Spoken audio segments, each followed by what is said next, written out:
Chapter 1. A man ambushed by holiday spirit. Brad Morris rolled down Main Street with the familiar crunch of December snow beneath the tires of his aging pickup. Mapleton Falls was already dressed for the season. Strings of white lights wrapped around every lamppost, wreaths hanging from storefronts, and the giant spruce in the town square blinking red and green like it was winking at him. Christmas carols spilled from speakers, hidden somewhere near the gazebo. They were the same songs he heard every year, but this time they carried a warmth he didn't fight. It was the Friday before the annual Christmas festival and charity drive, and he was here because his sister, Denise, had claimed, rather forcefully, that she needed a small favor. With Denise, small favor could mean anything from helping her hang a garland to repairing a blown transformer behind the grocery store. He loved her, though, which meant he hadn't questioned it much. He pulled into the parking lot beside the community center, killed the engine, and let out a long breath that fogged the windshield. Snowflakes drifted down lightly, swirling as though the sky itself was undecided about whether it wanted to commit to a full snowfall. Brad grabbed his tool bag from the passenger seat, just in case the favor leaned electrical, and hopped out. The cold bit instantly at his nose and cheeks. Inside, the community center buzzed with energy, laughter, chatter, the occasional shriek of an overwhelmed volunteer. Tables were strewn with stacks of flyers, boxes of decorations, and thermoses of coffee. The smell of cinnamon rolls from somewhere in the back room made Brad's stomach rumble. He spotted Denise near the stage, clipboard in hand, her brown hair pulled up in a messy bun that somehow still looked intentional. She was talking animatedly to a small crowd of women, gesturing at the stage as if directing a Broadway orchestra. Oh no, he thought. She had that look. Brad. Denise waved both arms as soon as she saw him. Perfect timing. You're right on schedule. Schedule for what? Brad asked, suspicion already tightening in his shoulders. You said you needed help with lights. No, I said I needed a small favor, she corrected with a radiant, suspiciously innocent smile. And here you are. Come on. Before he could respond, she latched onto his arm and began pulling him toward the stage steps with terrifying determination. Denise, hold on, Brad protested. What's happening? Nothing you need to worry about, she said in the worst assurance he'd ever heard. Brad attempted to dig his heels in, but the floor was polished linoleum and he wore boots with worn treads. He slid helplessly forward. When you said, favor, I thought you meant putting up wreaths or something. Wreaths? Denise laughed as though he told a joke. Brad, no. You're here for something much more exciting. That's not comfort, he muttered. She tugged him behind a curtain where several men stood in a loose line. Some were preening in handheld mirrors, some adjusting ties, one practicing a wink at his reflection in a metal folding chair. Brad stared. His stomach sank. Denise, what did you do? She didn't answer at first. That alone was damning. Instead, she passed him a laminated number 11, and smiled in the way people smile when they're trying to keep a horse calm. You're participating in the charity raffle, she said lightly. What kind of raffle? He asked, because his brain refused to supply the obvious. The fun kind. Denise. The kind that raises money for the children's hospital. Denise, he said again, more sternly. She sighed and squared her shoulders. All right, fine. Don't be mad. It's the bachelor auction. Brad stared at her as though she'd announced that she had sold his truck for spare parts. The what? The bachelor auction, she repeated, this time breezy and upbeat. 21 local single men auctioned off for charity dates. It's for a good cause, Brad. You already said you believe in the charity. Yeah, I believe in the charity, not. He gestured at the stage where, through the gap in the curtain, he could see a man flexing dramatically as the MC practiced pronouncing his name. Not that. You signed me up? Without asking. Technically, I told you last Tuesday. You mentioned a raffle for holiday cheer, Brad said incredulously. I thought you meant gift baskets. Well, surprise. Denise clapped her hands. I can't do this, Brad muttered, running a hand through his hair. He wasn't a shy man, exactly, but attention, unwanted large-scale attention, made him want to crawl under a table and stay there until New Year's. You can do this, Denise insisted. You're handsome, you're funny, and you're a great dad. Someone will absolutely bid on you. That's not making me feel better. Also, Mom donated baked goods and she said if you don't go through with this, she'll cry. Brad groaned. His mother's tears, real or weaponized, were his kryptonite. Denise softened then, gripping his shoulders. It's 15 minutes. You'll get through it. And think how much the charity will benefit. He exhaled, long and defeated. He couldn't argue with that. The Children's Hospital had helped Ethan when he'd broken his arm last year. They'd been kind, patient, and fast. If auctioning off his pride for a night helped them, then, fine. Okay, he muttered. But you owe me. Big. Denise beamed. Afterward, I'll buy you a funnel cake. I'll need to. You're on. She squeezed his arm and darted off to coordinate something else, leaving him in a cluster of strangers who had suspiciously shiny hair and far better posture. Brad fidgeted with the laminated 11. He considered bolting, but before he could attempt an escape route, The MC stepped up to the mic. Ladies and gentlemen, welcome to the Mapleton Falls annual bachelor auction. Our bachelors are ready to step onto the stage and raise money for our beloved children's hospital. Let's give them a warm round of applause. A roar followed. Brad winced. The first man stepped out, Chad something who looked like he owned at least 2 tanning memberships. The crowd hooped enthusiastically when his shirt sleeves accidentally rode up. Brad slumped. One by one the bachelors went out, each receiving enthusiastic bids. Brad felt sweat bead along his hairline. His turn approached with the speed of a freight train.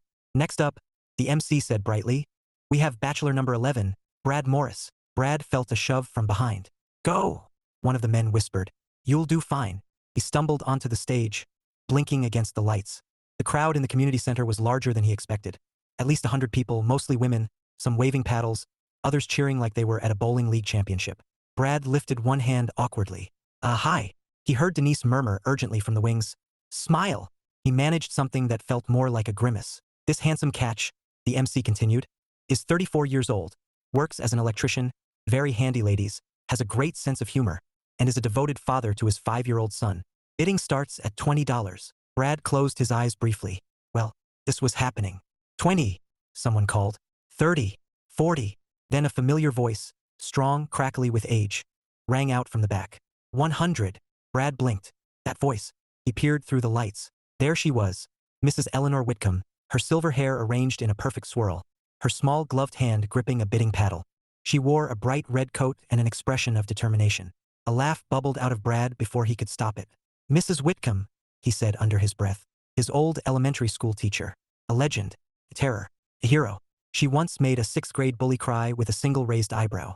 The bidding paused as people turned to look at her, surprised. Going for 100, the MC announced cheerfully. Any takers? 110, someone called half-heartedly. Mrs. Whitcomb lifted her paddle higher. 200. The crowd erupted into laughter and applause. Brad's cheeks warmed, but not from embarrassment this time. The MC grinned. Any bids higher than 200? Going once, going twice. Mrs. Whitcomb raised her paddle one last time. 250.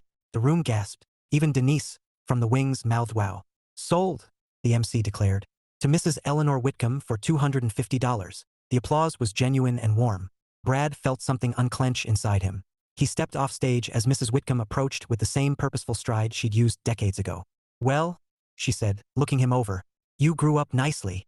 Brad laughed. You didn't have to bid on me. Nonsense, she said. You were the only one who didn't look like you practiced your pose in the mirror for 3 hours. I thought it best to rescue you.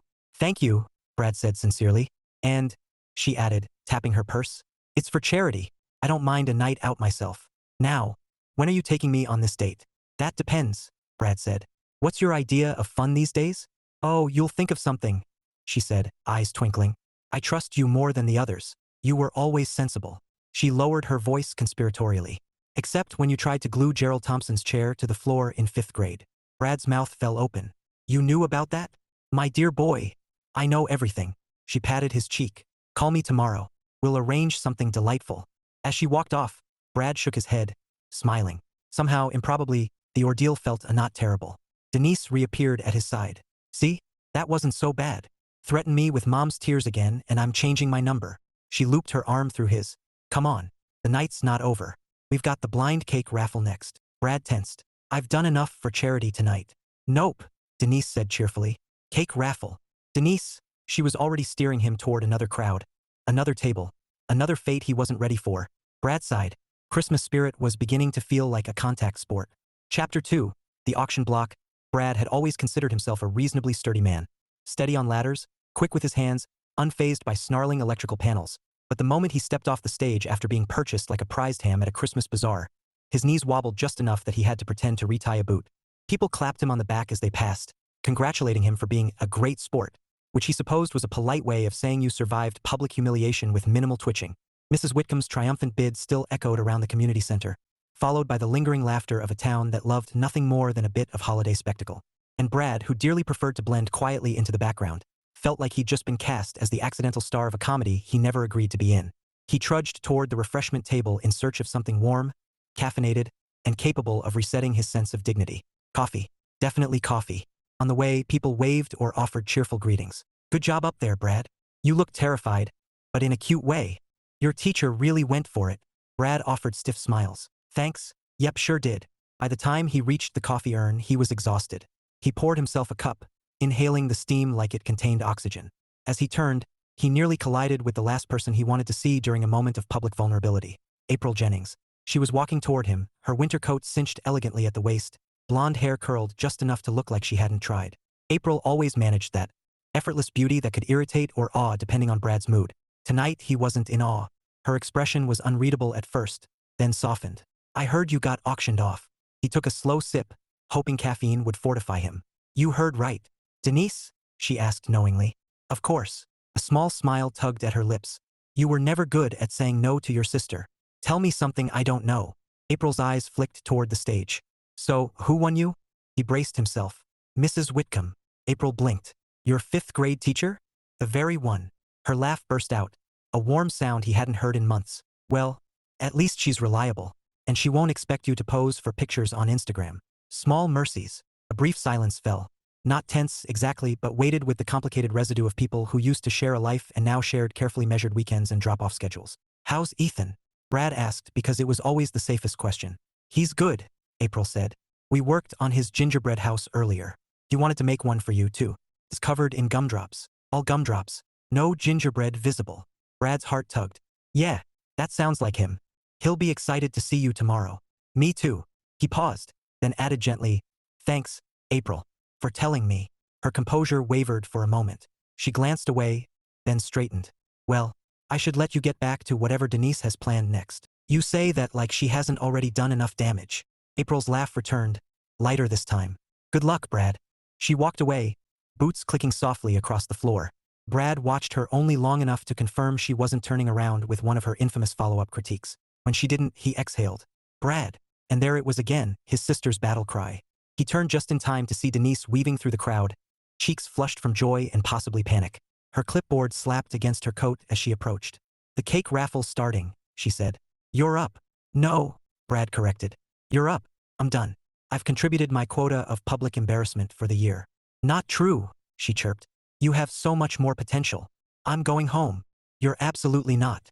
She grabbed his sleeve and pulled with surprising force. Denise was a small woman, but she came equipped with the tenacity of a golden retriever dragging a stick 3 times its size. Sis, Brad warned. I'm serious. I can't do another auction. It's not an auction of you, she said brightly. It's an auction of baked goods. That should still disqualify me. I don't bake. You're not baking. You're bidding. Even worse, he groaned. You know I hate bidding on things. It's the shopping equivalent of public speaking. Relax.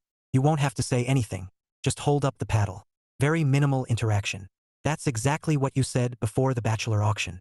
Denise waved this off. That was completely different. This is wholesome. Brad's response was a flat stare. Come on, she insisted. We need bachelors to bid on the cakes. If you don't participate, the whole charity structure collapses. That seems unlikely. Emotionally collapses, she amended. Morale is important. He rubbed his face with both hands. Denise, I'm begging you. She softened.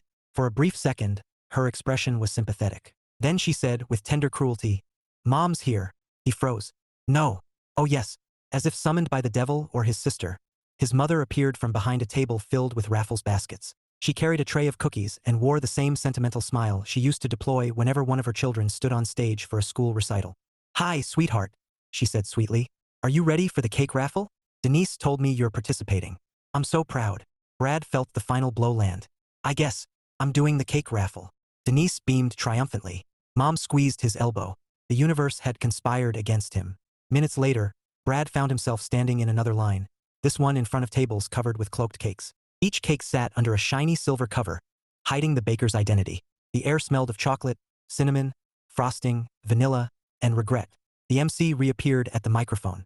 All right, gentlemen, behind each of these cake covers is a delicious homemade dessert crafted by one of Mapleton Fall's finest single ladies. Bid on the cake, win the cake, and enjoy a friendly, fun charity outing with the baker.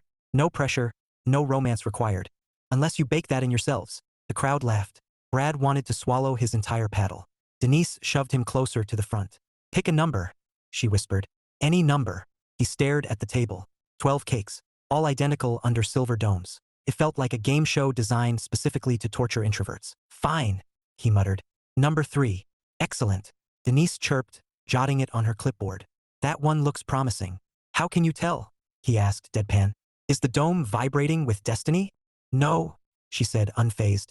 But the frosting oozed a little at the bottom. That means enthusiasm. Or inexperience. Both are charming. Before he could back out, the MC announced, "Cake number 3 is up next. Who's starting the bidding?" Brad looked around, hoping some other bachelor would jump in. None did. All the other men stepped back in smooth synchronicity. The cowards. Denise jabbed him with her elbow. Brad sighed and lifted his paddle. The bidding began at $10. And then something unexpected happened. Someone else bid. A man in the audience. Brad lowered his paddle gratefully. Then another bachelor bid. Oh good, Brad thought. Maybe he'd get out of this with his wallet intact. Unfortunately, every time someone else outbid him, Denise hissed, "You can't quit now." "I absolutely can." "You can't. Look determined. Look competitive." He did not look competitive. He looked like a man doing math in his head. How much is too much for cake? How much sugar-related remorse could he afford? The bidding escalated. $30, $40, $50, $75. Why are there so many bidders? Brad whispered. It's Christmas spirit. Denise said. It's sugar addiction, he countered. The bidding hit 100, then 125, then 150. Denise shouted. Brad whipped around. What are you doing? I'm the one supposed to be bidding. You weren't keeping up. I don't want to keep up. The MC, delighted, called out. 150. Do we have 160? Someone raised a paddle. 160. Denise raised Brad's hand before he could stop her. 200. Brad groaned loudly. Denise, it's for charity. The bidding war spiraled out of control. 200 became 250. Then 300. Someone in the back yelled 350. Denise pushed Brad's arm up again, and he weakly echoed, 360. No one should ever hear a grown man question a bid that high. Finally, at $500, the room fell silent. No one else raised a paddle. Sold, the MC declared, whacking his gavel dramatically. Cake number 3 goes to Brad Morris. The crowd cheered. Brad felt faint. Denise hugged him. You did it. I never wanted to do it, he corrected. It's a beautiful cake, she chirped. It better come with stock options. He moved to the front table to receive his prize. The MC lifted the dome. Underneath sat a 2-tiered masterpiece. Rich chocolate frosting, glossy ganache drizzles, curls of shaved white chocolate arranged like snowflakes. It looked decadent enough to send a person into a sugar coma on sight. Now, the MC said, let's meet the baker. From the side of the room, a woman stepped forward, wiping her hands on her apron as though she'd been helping with cleanup.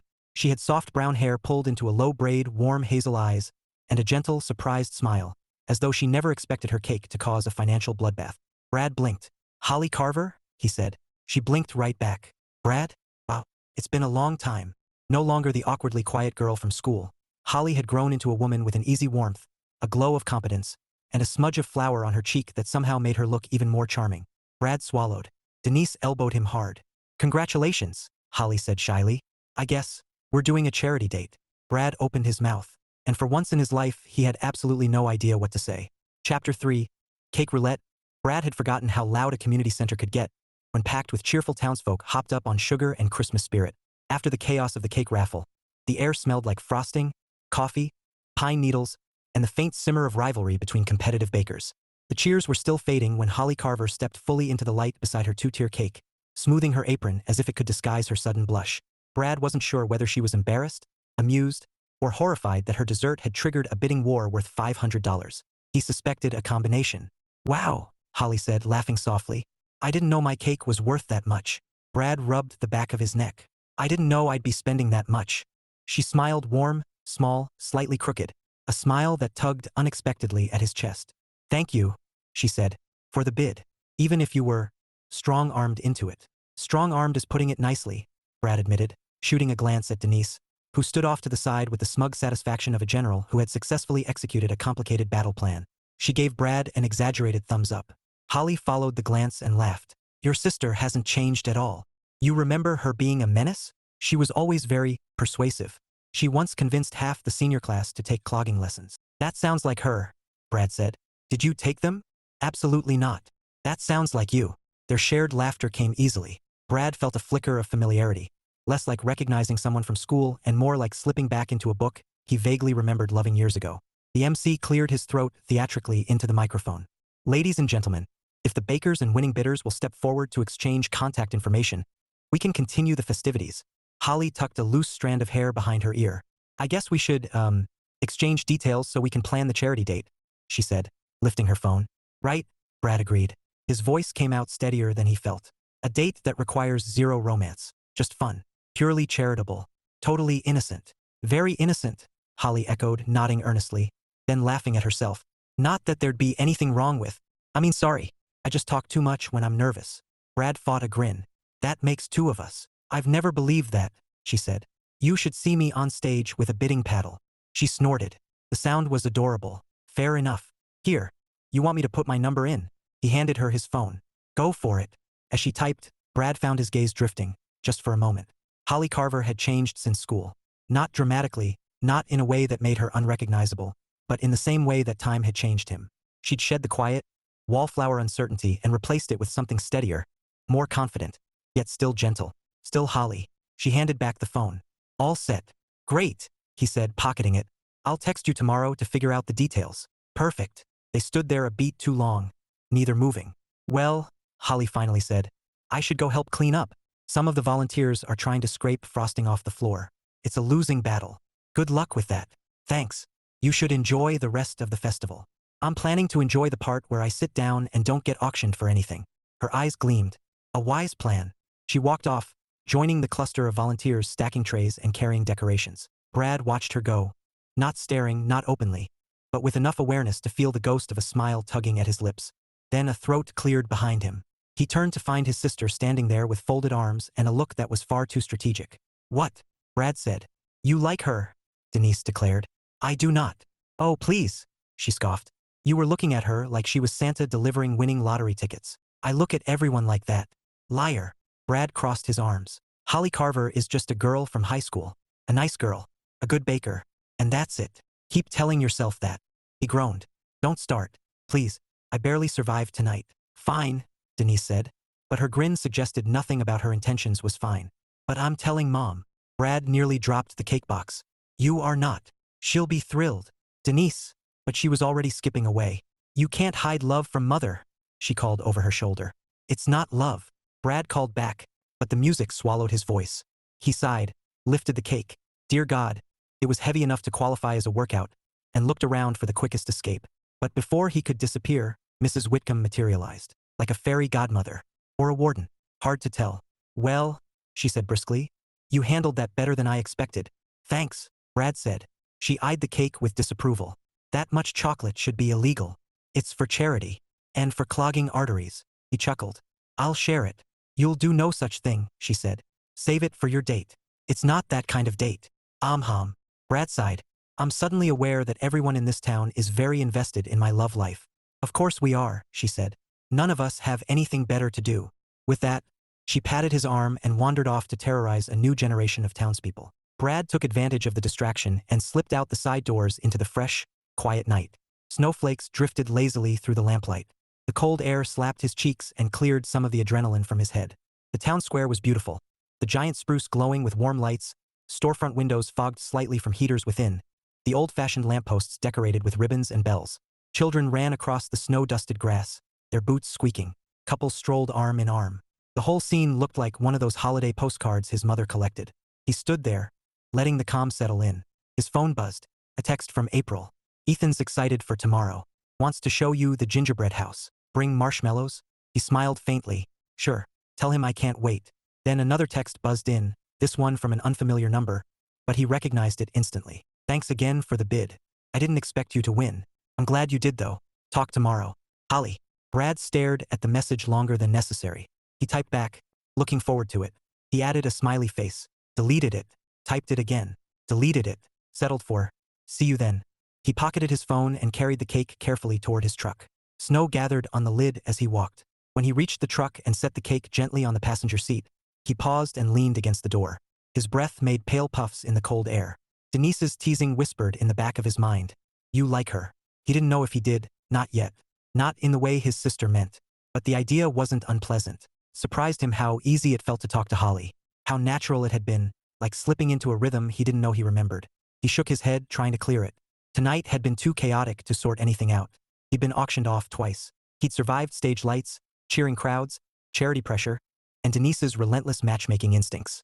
He needed sleep more than he needed introspection. Still, as he climbed into the truck and turned on the engine, he couldn't help glancing at the cake again. $500. Worth it?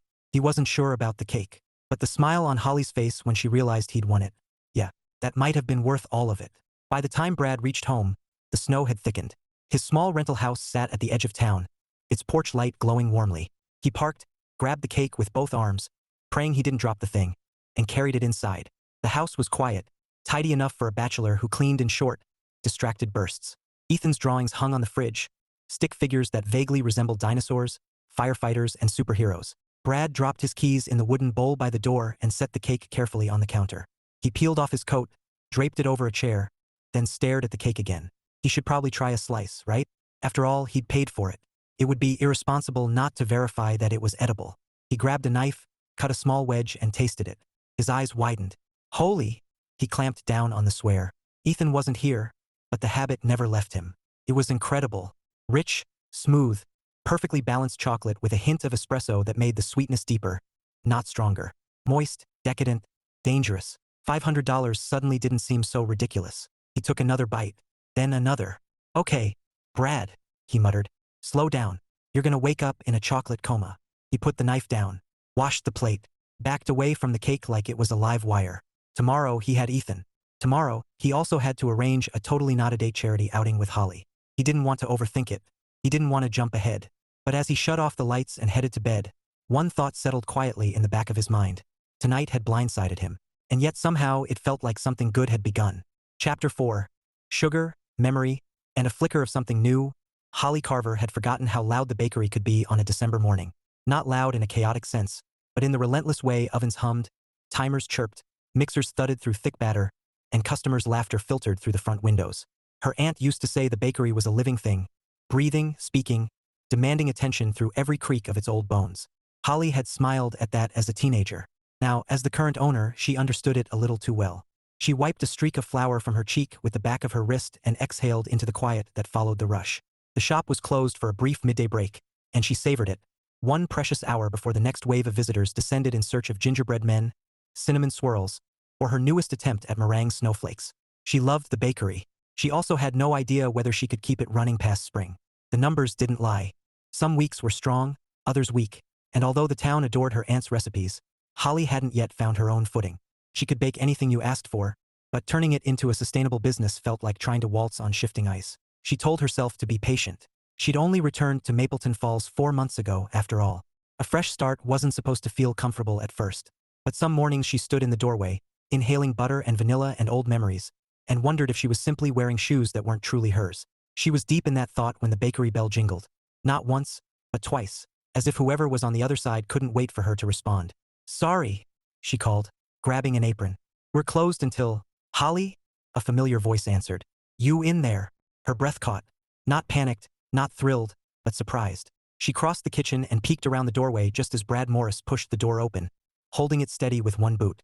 His son peered around his leg like a curious shadow. Hey, Brad said, smiling in that gentle, lopsided way Holly had not expected to remember so vividly. Hope we're not interrupting. You're fine, she said quickly, stepping forward.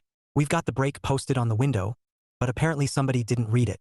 Brad scratched the back of his neck. In my defense, Ethan said he saw people inside. And since he has the eyes of a hawk and the patience of a squirrel, we came in anyway. I'm very patient, Ethan declared, puffing up his chest. Holly laughed. Open, bright, completely unforced. Well, in that case, it's all right. What can I do for you? Brad held up a bakery box, already tied with her signature gold ribbon. I wanted to return the container you sent the extra cake slices in, and to thank you again. She blinked. You brought back the container? It seemed like a responsible adult thing to do, he said. I'm trying to practice. Role modeling and all that. Ethan nodded solemnly. Dad says if you borrow something, you return it better than you got it. That's a good rule to have, Holly said. Means I was supposed to bring cookies, Brad added. But someone, he tapped Ethan's shoulder, ate all the cookies we planned to give you. The boy grinned without shame. They were very good. Warmth flickered inside Holly's chest. Not sweeping romance, nothing so dramatic. Just warmth. Easy warmth. Well, I'm honored, she said. Do you want to come in for a minute? I was about to make hot chocolate. Real hot chocolate. None of that powdered stuff. Ethan's gasp was almost theatrical. Yes, please. Brad hesitated. It was small, the kind of hesitation that came from manners, not discomfort. He finally nodded. Only if it's not trouble. It's no trouble, she said, turning toward the kitchen. Come on. The boy hurried after her like he'd been invited into a candy palace. Brad followed slower, taking everything in with quiet appreciation. The chrome mixers, the wood floors, the old chalkboard menu Holly's aunt had written on for 20 years. You know, Brad said softly, I haven't been inside here since high school. Holly glanced back. Really? Not once. Nope. We used to come here a lot as kids, he said, guiding Ethan around a stool. But once I graduated, work got busy. Then life got busy. Funny how that happens. She nodded. It really does. While she warmed milk over the stove, Ethan swung his legs from a stool, humming something that sounded suspiciously like Jingle Bells played backward. Brad stood near the counter, hands in his jacket pockets, eyes following her movements in a way that wasn't intrusive, just thoughtful. She poured the cocoa into 2 small mugs and 1 large one. Before she could hand Brad his, Ethan piped up, Dad, can we drink ours here? Miss Holly has warm air. Brad gave her an embarrassed smile. Our truck heater's being dramatic lately. Stay as long as you like, Holly said. They settled into the tiny staff table tucked beside the back window. Snow fell outside, thin at first but determined. Mapleton Falls excelled at picturesque winter moments without even trying. Ethan dipped his nose in his cocoa almost immediately. It smells like Christmas. It smells like chocolate, Brad corrected gently. Chocolate is Christmas, Ethan insisted. Holly laughed again. She couldn't help it. You know what? He has a point. Brad took a sip. His eyes widened. This is incredible. I used real cream, she said, teasing lightly. And I shaved the chocolate by hand. I can taste the effort, he replied, tone playful. A beat passed. Not awkward, just full of something neither of them named yet. He cleared his throat. So, about that cake. I can't believe I actually won it. 2 hours of bidding and I paid more than I spent on my first car. She smirked. From what I heard, there was quite the crowd rooting for you. Denise came by earlier and told me you were suffering. That's an understatement, Brad said. Your sister is relentless. She's not my sister, Holly said before realizing what he meant. Oh, Denise, he corrected with a chuckle. Right, sorry. I'm still waking up. Long night. I was working on a residential job until late, he said, rubbing the back of his neck. The cold slows everything down. And then I got home and realized I still didn't know what to do with the cake. You didn't eat it yet? She asked. Some, he admitted. But we sort of stared at it this morning like it might wrestle us if we tried to cut it again. Ethan nodded vigorously. It's big. Really big. I might have gotten carried away, Holly said sheepishly. It was worth every penny, Brad said. Seriously. It's delicious. Her cheeks warmed, though not because of the ovens. Thanks, she murmured. A silence stretched, comfortable but tinged with awareness. Brad's gaze lingered on her a moment too long. Not in longing, something subtler. Curiosity. Interest. She wasn't brave enough to assume. So, he said finally, I guess we need to schedule our charity date. She blinked at him. Oh, right, yes. I almost forgot about that. Which is funny, he said, because my sister, my coworker, and one very chatty neighbor haven't stopped reminding me. Holly covered her face with both hands. My goodness, you'd think I volunteered for a televised dating show, Brad continued. People are treating this like the event of the season. Small towns, she said through her hands. Small towns, he echoed. She peeked at him. Do you want to do something simple? His expression softened. Holly, anything's fine. Really. Before she could answer, Ethan leaned across the table. Can I come? No, buddy, Brad said gently. It's a grown-up thing. Charity date rules. Ethan slumped dramatically. Grown-ups have all the boring rules. Believe me, Brad said with a sigh. Grown-ups don't get nearly enough hot chocolate. Holly smiled at the pair of them. Their rhythm, their bond, the easy affection between father and son. She had never thought much about Brad Morris beyond the vague memory of a quiet boy with careful eyes. But seeing him now, he felt entirely different. Grounded, kind, solid in a way she didn't know she'd been craving. She cleared her throat. What about the Wintercraft Fair? It's outside, but they've got heaters and all the decorations up. Brad considered it. That actually sounds great. Okay, she said. Tomorrow afternoon? He nodded. Tomorrow it is. Ethan looked between them, eyes narrowing with suspicion. Is this a date? Brad choked on his cocoa. Holly coughed into a napkin. It's a charity date, Brad said, trying to sound firm. Ethan seemed unconvinced. Adults say that when they're pretending. Holly's cheeks burned hotter than the stovetop. Ethan, Brad warned gently. The boy shrugged. Okay, but I'm just saying, people only smile like that if it's a date. Holly stood before she melted entirely into the linoleum. Who wants bakery samples? I've got leftover peppermint brownies. Ethan cheered. Brad's eyes glimmered with amusement. He tried, and failed, to hide. For the next half hour, Holly brought out small treats. Ethan delivered reviews with the confidence of a seasoned judge, and Brad laughed more openly than she'd ever seen. Something eased in him, like a weight he carried without realizing. And something eased in her too. When it was time for them to leave, Ethan hugged her around the waist, unexpected but sweet, and Brad stepped forward to take his hand. "Thanks again," Brad said. "For the cocoa. For the company." "You're welcome," she said softly. He hesitated, just for a second, as though wanting to say more. Then, "See you tomorrow." She held his gaze, warm now, steady. Tomorrow. The bell chimed as they left, the cold wind rushing in behind them. Holly stood there for a long moment, hands resting on the counter, heart beating far too energetically for a simple conversation. She hadn't expected Brad Morris to walk into her bakery today. She definitely hadn't expected him to walk into her thoughts afterward. But he had. And as the snow fell harder outside, she felt something flicker to life inside her. Small, cautious, but bright enough to notice. Almost like hope. Chapter 5. Peppermint, wisdom, and the unexpected joy of being seen. Brad Morris sat in his truck with both hands wrapped around the steering wheel, letting the engine idle while the heater made its best attempt to thaw the cold December morning.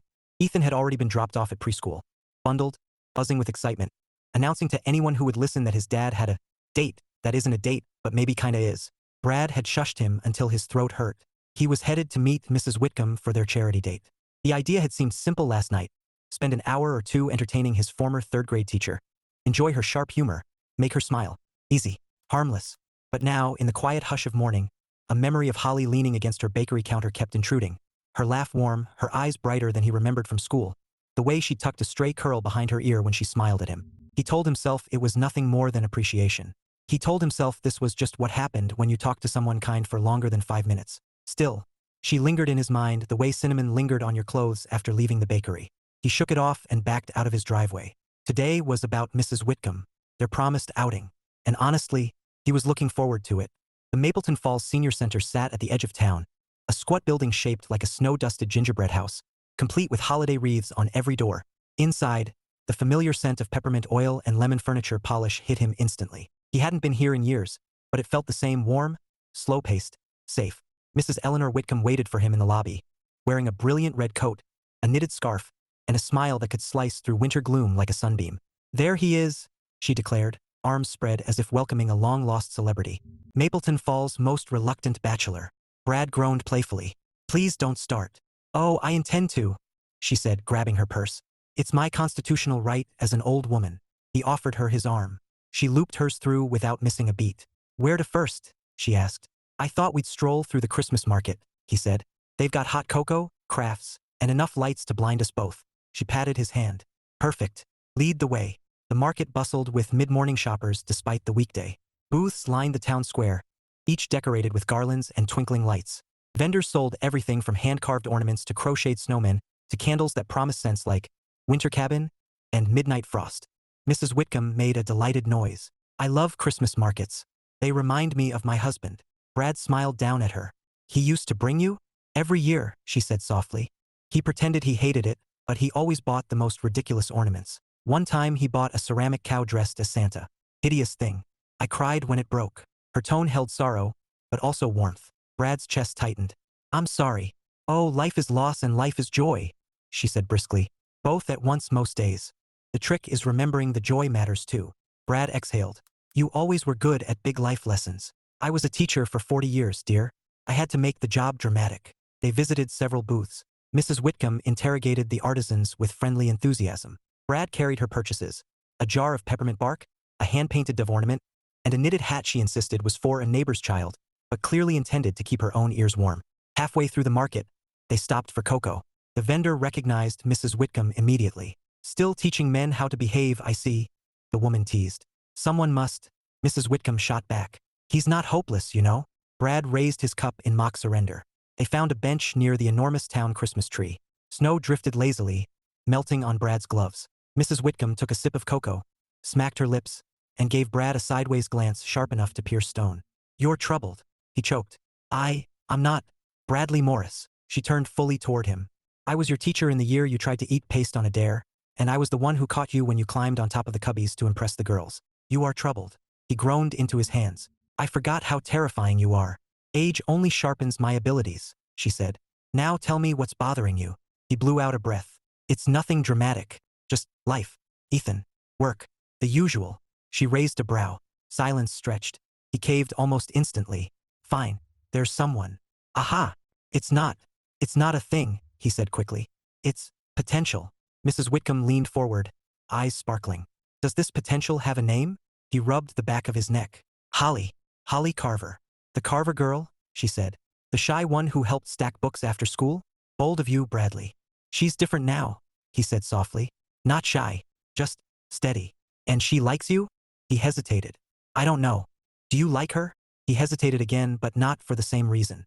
He already knew the answer. I might, he admitted. I didn't expect to. But she's, he struggled for the right word. She's comforting. Mrs. Whitcomb smiled knowingly. Comfort is underrated in love. Sparks are pretty. Comfort lasts. Brad stared into his cocoa. I'm not sure I'm ready for anything. April and I ended, she finished gently. Quite some time ago. It still feels complicated, he said quietly. She's the mother of my son. We're civil, but civil isn't the same as compatible, Mrs. Whitcomb said. Sometimes ending is the bravest thing two people can do. He frowned. She said I wasn't ambitious enough. Ambition, Mrs. Whitcomb sniffed, comes in many forms. Anyone who raises a child with love is ambitious. Anyone who puts in honest work every day is ambitious. Perhaps what she wanted was not ambition, but spectacle. Brad opened his mouth, then closed it slowly. He had never heard it phrased that way. Mrs. Whitcomb watched him with a soft, shrewd expression. Tell me something. When you're with Holly, how does it feel? He thought of yesterday, the quiet rolling warmth of the bakery, Holly's easy laugh, the way she looked at him without judgment or assumption. It feels, he shook his head, lighter. Then stop worrying about everything else, she said firmly, and let yourself feel lighter. Brad stared at the snow-dusted ground. It's not that simple. My dear boy, almost nothing in life is simple, she said, patting his hand. But you deserve happiness, and if this young woman brings you a moment of light, only a moment, don't crush it under the fear of shadows. He swallowed past a knot in his throat. Mrs. Whitcomb squeezed his fingers. Now, tell me about this date tomorrow. Wear something that says, I am charming, humble, and open to possibility. He huffed a soft laugh. I'll look through my closet and see if I can find such a mystical garment. Good boy. They walked through the rest of the market in companionable silence. Mrs. Whitcomb occasionally pointing out an ornament or a trinket, Brad paying for anything she picked up before she could argue. She pretended not to notice. As they finished their loop around the square, she pulled him gently to a stop near the edge of the crowd. Bradley. Yeah. I'm proud of you. He blinked. For what? For growing, she said simply. In ways you don't even see yet. He exhaled slowly. Thank you. Don't thank me, she said. Just live your life well. After dropping her off at the senior center and promising to visit again soon, Brad returned to his truck. He sat there with his hands on the steering wheel, the heater buzzing softly as the morning's weight settled over him. He hadn't expected his charity date to turn into a therapy session. He also hadn't expected it to help, but it had. Mrs. Whitcomb always had that effect. He tapped the steering wheel once, twice, then let out a breath he didn't realize he'd been holding. Tomorrow he'd see Holly at the Wintercraft Fair. He wasn't calling it a date, but he wasn't pretending he wasn't looking forward to it either. And for the first time since April left, the thought didn't feel guilty. It felt like possibility. He put the truck in drive and pulled away from the curb, the town's Christmas lights blurring gently through the falling snow, and a small, undeniable warmth glowing somewhere behind his ribs. Chapter 6, Craft Fairs, Almost Confessions, and the easy way two people begin to lean. The Wintercraft Fair looked like a snow globe that had decided to become real. Fiber optic lights twinkled from every booth. Vendors bundled in scarves ladled out hot cider. Wooden cutouts of reindeer flanked the walkways. The air smelled of roasted chestnuts and pine. Brad Morris stood near the entrance adjusting the zipper on his jacket for the third time in 2 minutes. He wasn't nervous. Not really. He was preemptively alert, prepared, ready for anything, preferably not involving Denise, sudden public spotlights, or more charity raffles. But the second he spotted Holly weaving through the crowd toward him, red-cheeked from the cold, curls escaping her knit hat, he forgot all the excuses he'd been building. She smiled when she reached him, her breath forming a soft cloud in the air. Hi. Hi, he replied a little too quickly. You look warm, she teased, glancing over his layers. He laughed. I lost a battle with my coat collection. I grabbed everything. Well, you're appropriately prepared for a possible spontaneous blizzard, she said, brushing a dusting of snow off her sleeve. Ready to wander? Lead the way. They drifted through the fair with no real plan, letting the current of shoppers guide them. The booths sparkled with handmade candles, embroidered pillows, glass ornaments catching the light like stained glass jewels. Holly paused often, admiring details with a quiet reverence that made Brad slow down just to watch her. She touched everything gently, as if the world were fragile and deserving of care. He liked that more than he expected. Look at this one, she said, stopping at a wooden toy stand. A tiny carved fox sat beside a miniature sleigh. She lifted it, her mittened fingers brushing the smooth surface. My aunt would have loved this. He tilted his head. The one who owned the bakery? She nodded. She adored anything handmade. Said it held someone's soul. Holly set the fox down carefully. Sometimes I think keeping the bakery was my way of holding on to her. But I'm not sure I'm as good at it as she was. Brad considered her for a moment. The place feels alive when you're there. That has to count for something. Holly blinked, a little taken aback by the sincerity in his tone. You think so? I know so. He shrugged, suddenly self-conscious. You make it seem warm. Like home. A soft color rose in her cheeks that had nothing to do with the cold. Thank you, she said quietly. They continued walking. Every so often their shoulders brushed. Not intentional, not avoidable, simply the natural effect of weaving through crowds. But each time it happened, Brad felt a flicker of awareness. A warm hum under his skin that startled him with its clarity. He wasn't used to noticing people this way. April and he had been together mostly out of timing and circumstance. Comfort, companionship, and then Ethan. He'd loved her in his own quiet way, but it had never been this. Never an awareness that seemed to pull his focus without permission. Want to get something to drink? Holly asked. The cocoa booth is nearby. He grinned. Lead me to it. I'm developing a professional appreciation for your hot chocolate recommendations. She laughed, bright and lilting. It's not bakery level, but it's decent. They reached the beverage stand where steam rose in curling ribbons from metal urns. Brad ordered them each a cup. Holly held her mittens close to the warmth of the drink, inhaling deeply. I love winter smells, she said. Everything feels sharper, more real. Smells like frostbite and frozen nose hair to me, he replied. She choked on a laugh. That's an image. I excel at those, he said dryly. They found a bench flanked by decorated pine trees. Snow drifted heavier now, catching in Holly's hair. She brushed a few flakes away, but several landed on her eyelashes, glittering. So, she said, sipping her cocoa, how was your date with Mrs. Whitcomb yesterday? Brad huffed out a laugh. Revealing. She grilled me like I was being cross-examined. That sounds exactly like her. She asked about everything. Ethan, April, and, he hesitated. And, Holly prompted. He gave her a sideways look. And whether there was someone new. Her lips parted. The snow between them seemed to fall slower. Oh, she said softly. And, what did you tell her? He swallowed. I said there might be potential. Her breath formed a shaky cloud. Potential. He nodded. She looked down at her cocoa, smiling faintly. And she approved? She gave me more relationship advice in 15 minutes than the internet has ever given anyone. Well, it's Mrs. Whitcomb, Holly said. She probably invented relationship advice. Feels that way, Brad agreed. A moment passed, easy but charged, like the soft hum of electricity in a quiet room. Holly shifted slightly on the bench, turning toward him. Brad. Yeah. Do you? Her voice faltered. She tried again. Do you want? Daddy. The shout cracked through the air like a rock through glass. Brad turned so fast he nearly spilled cocoa. Ethan barreled toward them, bundled in his little coat. Snow boots thumping, arms flailing with unrestrained excitement. Right behind him was Denise, smirking like someone who'd stumbled upon a live-action romance scene and intended to enjoy every second of it. Brad closed his eyes briefly. Oh no. Oh yes, Holly whispered, barely suppressing laughter. Ethan collided with Brad's knees, squeezing him in a hug. Dad, Auntie Denise said we'd find you. Brad combed a hand through his son's hair. What are you doing here, buddy? I thought you were at your mom's today. Change of plans, Denise said cheerfully, hands in her coat pockets. April had to work. Ethan gets a bonus dad day. Holly smiled warmly. Hi, Ethan. Hi, Miss Holly, he beamed. Are you on a date with my dad? Brad groaned loudly. Holly's face heated to the temperature of molten sugar. Ethan, Brad said, trying and failing to sound stern. We've talked about this. The boy shrugged. It looks like a date. Denise raised her brows. It does, doesn't it? Brad glared at her. Stop. What? She asked innocently. I'm just observing reality. Holly pressed her mittened hands to her cheeks. Oh my goodness. Ethan climbed up onto the bench between them. Can I sit with you? Brad moved over immediately. Holly shifted too. The boy plopped himself right in the middle, swinging his legs. Denise leaned against a nearby tree, enjoying the show. Isn't this cozy? Do you need something? Brad asked tightly. Nope, she said. Just admiring my matchmaking success. You didn't matchmake anything. I signed you up for that raffle. I noticed. Holly bit her lip to keep from laughing. Denise waved a hand. I'll leave you two to your very definitely not a date. Ethan, want to come with me to the ornament booth? Ethan looked between his dad and Holly, then shook his head. I want to stay with Dad. Brad sighed. Denise smirked. Of course you do. All right, I'll be around. When she disappeared into the crowd, Brad and Holly shared a look, equal parts amusement and mortification. This town, Brad said, rubbing his temples. It's small, Holly replied. It's nosy. It comes from a place of love. Does it, though? She laughed softly. Sometimes. Snowflakes continued settling around them. Ethan leaned sideways against Brad, content watching shoppers bustle by.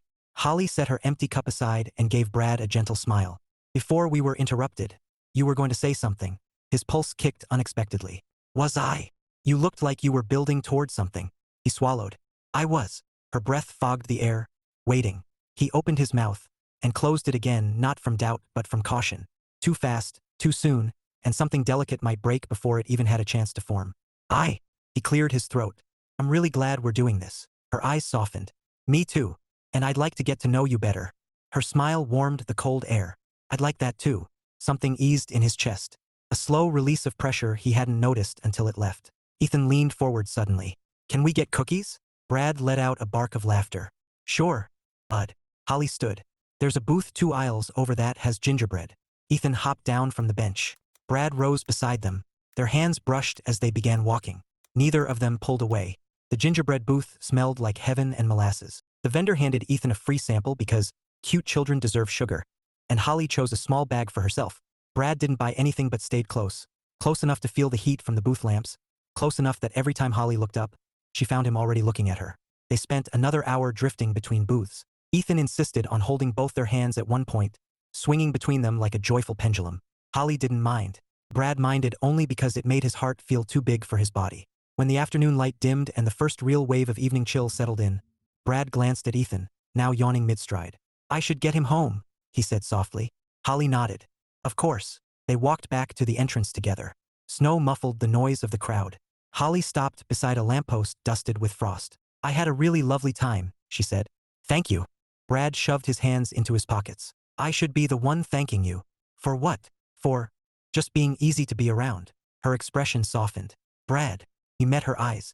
There was a moment there, short, fragile, warm enough to soften the edges of the cold world.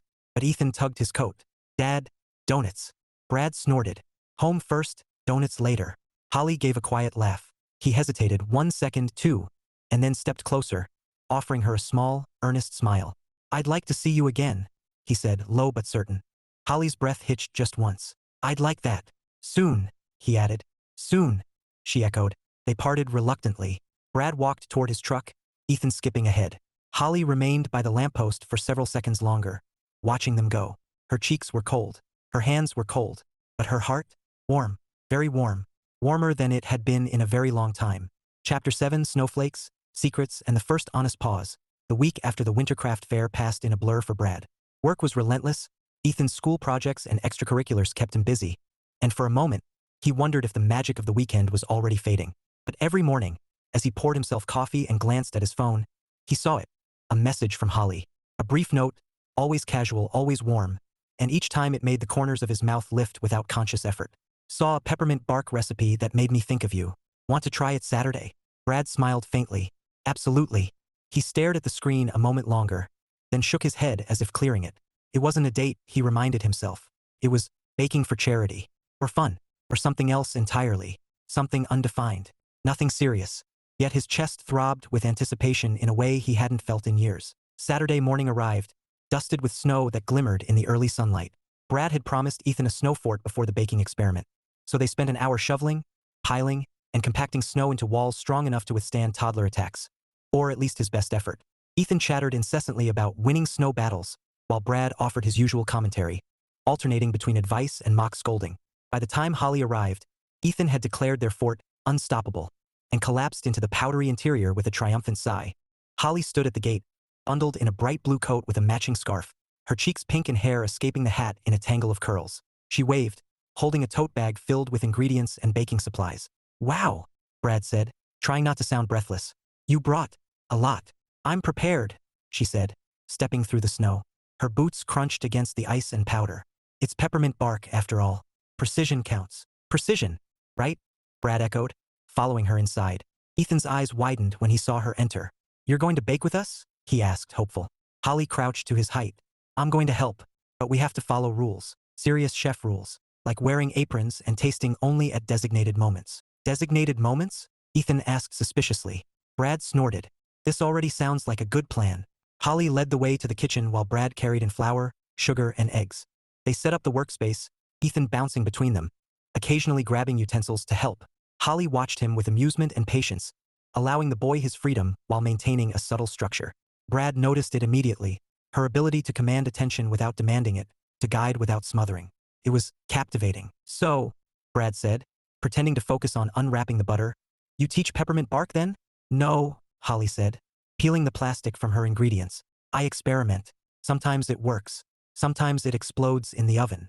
"That sounds exciting," Brad muttered, raising an eyebrow. "Or dangerous." "Both," she said with a grin. Ethan clapped his hands. "Dangerous. I like dangerous." Brad groaned. Not the best adjective for Christmas treats. The morning unfolded with measured chaos. Holly demonstrated tempering chocolate, swirling it over the counter, sprinkling crushed candy canes with flair. Ethan watched, enthralled, occasionally reaching for a piece of chocolate and receiving a gentle "not yet" from Holly. Brad, on the other hand, learned quickly that he was thoroughly competent at stirring, measuring, and accidentally sneaking a bit of sugar. Holly's eyes flicked toward him every now and then, faintly amused, faintly approving. It was subtle, but enough to make him self-conscious in a way he hadn't anticipated. "You know," Holly said as they spread a layer of chocolate over the parchment, "you're pretty good at this."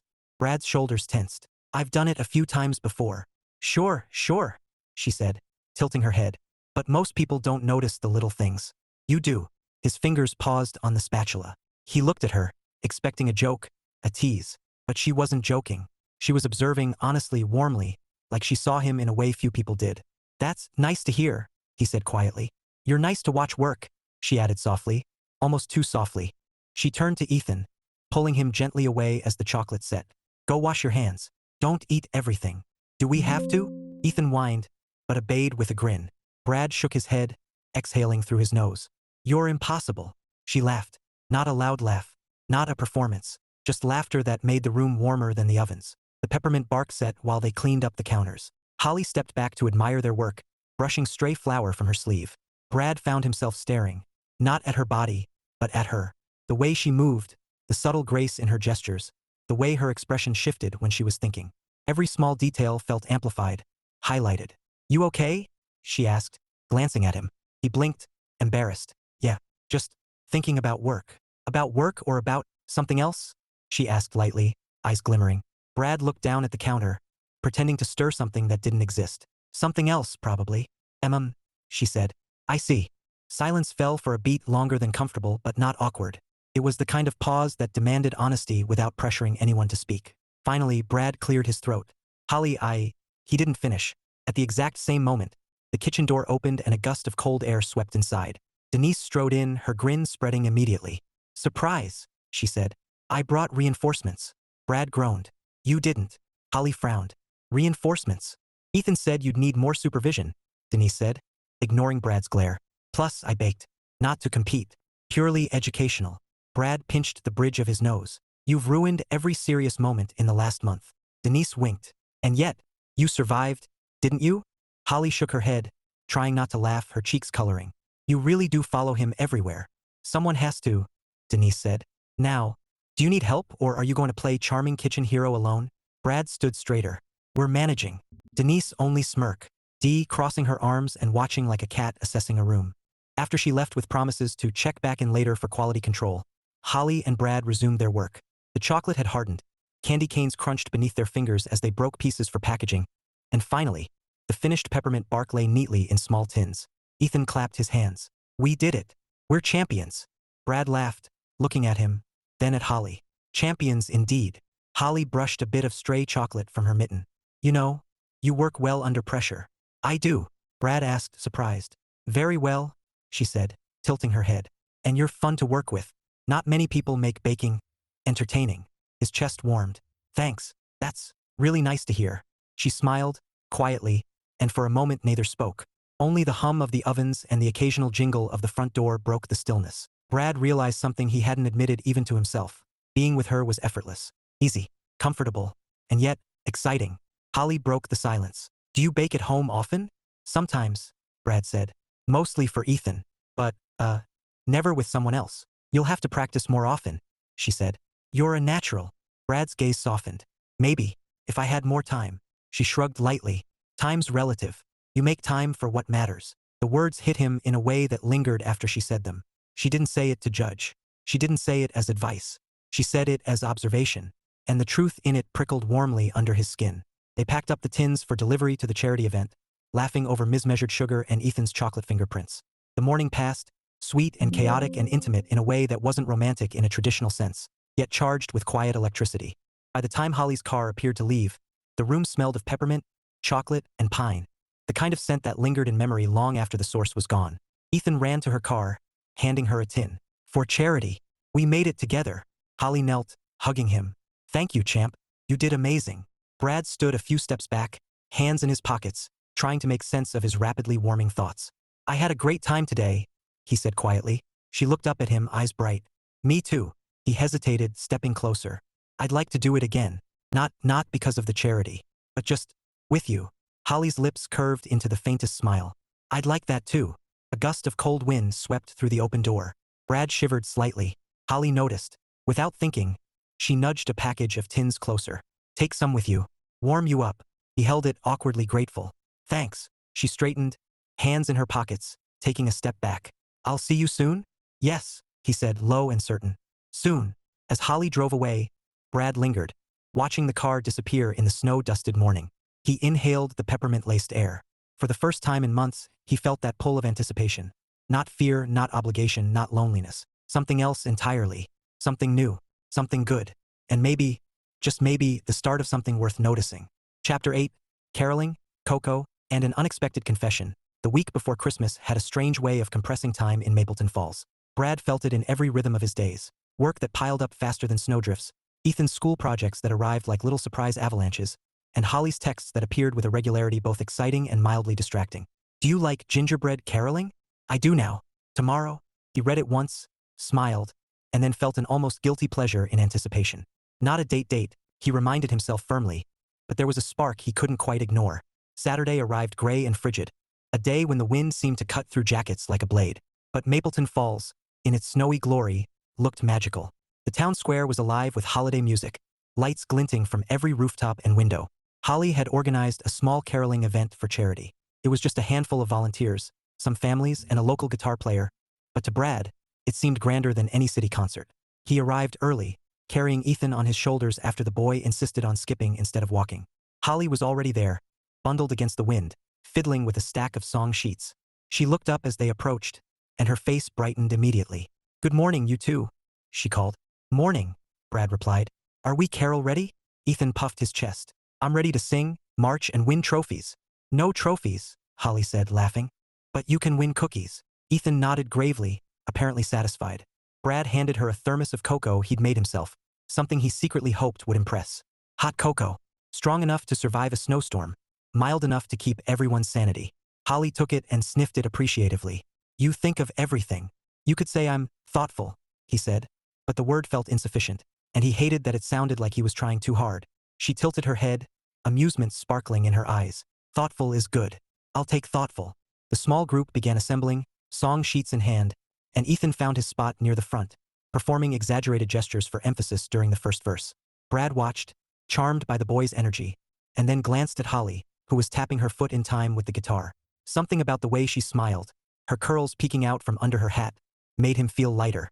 Not lighter like work-free lighter or stress-free lighter. Lighter like possibilities existed, maybe even for him. During a lull between songs, Holly approached him, her mittens brushing his arm. Are you ready for the last one? She asked softly. Brad nodded. I think so. She leaned closer, and he caught the faint scent of peppermint and pine.